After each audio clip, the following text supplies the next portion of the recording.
2 minutes. I'm his little sister. I'm the only sister. Kids of Pete, okay? If you're a Gillish, and he talked about the way they grew up, a lot of us did grow up hard. A lot of us.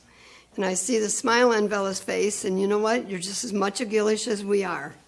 And you know that a lot of us had a lot of tough times. In my life, the word love wasn't tossed around a lot. A lot of you can probably agree with that. But Aunt Lucille was the ray of sunshine that kept me going. I'm not crying for her. We just were told last night that a cousin on my other side at 72 has the cancer that travels really fast. So we just learned about that last night. Okay, Aunt Lucille, we don't need to worry about her. We know that we'll be making tons of music with her when we get there.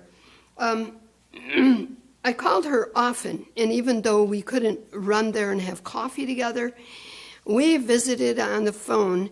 Every time I had a song she made me a whole book of songs and the words. It was up to me to get the music. But one day Pete was playing our piano rolls and it had no words. It was the only time I've ever in my life seen a piano roll with no words. So I called her and I said, Auntie, we have a song here called The Old Pine Box. Do you know that song? She said, I just played that for the people in the nursing home Sunday.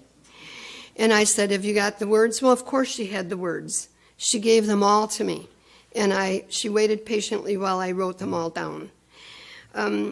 I had the dubious distinction, of talking to Auntie just a few days before she passed. And Denny said, you know, it's a toss-up whether she'll know you or not. Of course she knew me. Of course she knew me. When she met Pete, she goes, oh, Pete and Bun, that would make a good name for a vaudeville act, wouldn't it? Whenever she had her picture taken, she'd throw her purse behind her and say, let me get rid of the diaper bag. And then after the picture was taken, she'd say, that didn't hurt a bit, did it? She liked that. She and my dad were very close, very close. And she constantly was telling me little tidbits about the poem he wrote in school about the toad that sat in the road, and they were supposed to write this poem, but he just had a very short liner.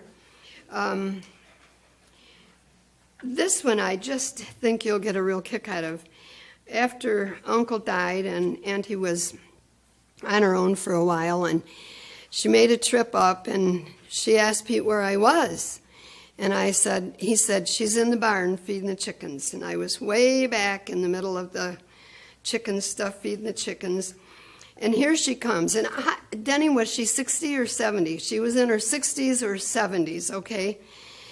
So she come running in the barn. You know, Auntie, always dressed to the hilt, high heels on, looking trim and fit as always. Come in there to tell me that she spent the happiest night she'd had in years. The night before, she had gone to dinner with this guy. They were dancing afterward, and this just fulfilled every wish she had.